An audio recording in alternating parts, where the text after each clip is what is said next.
Dobro došli u srpsku istoriju. Danas ćemo pričati o Zahumlju. Zahumlje je bilo jedno od srpskih srednjovekovnih područja koje je zauzimalo važan strateški prostor na obali Jadranskog mora.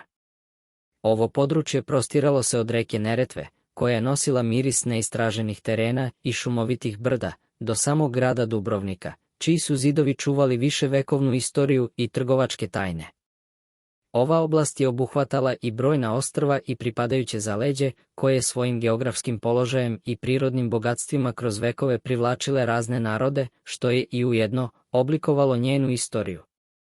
Zahumlje je kao oblast bila deo rano srednjovekovne kneževine Srbije, a kasnije i srednjovekovne kneževine Duklje pa potom i kraljevine Duklje, to jest prve srpske kraljevine.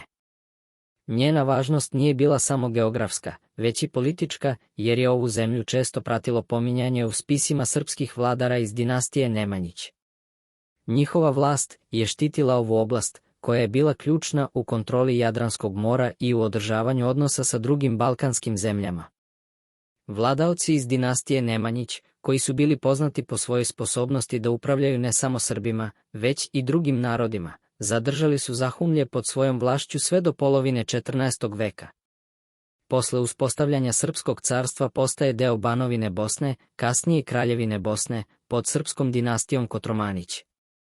Iako upletena u često menjajuće političke okolnosti, nastavila je da se odražava u istoriji ovog prostora, koji je ostao važan u regionalnim odnosima na Balkanu.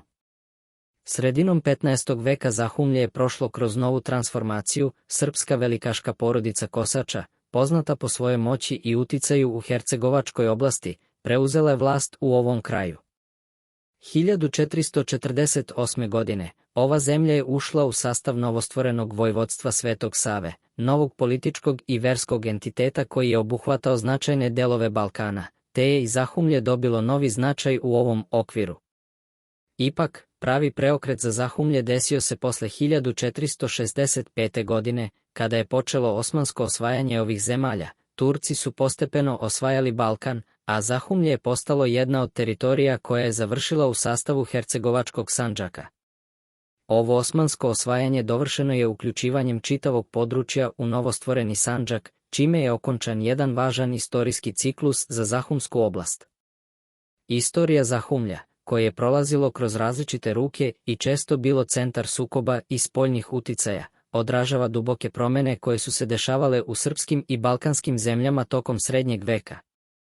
Hvala vam što ste gledali, lajkujte video, pretplatite se na kanal i slobodno ostavite komentar, veoma će mi značiti. Vidimo se u sljedećem videu, ćao.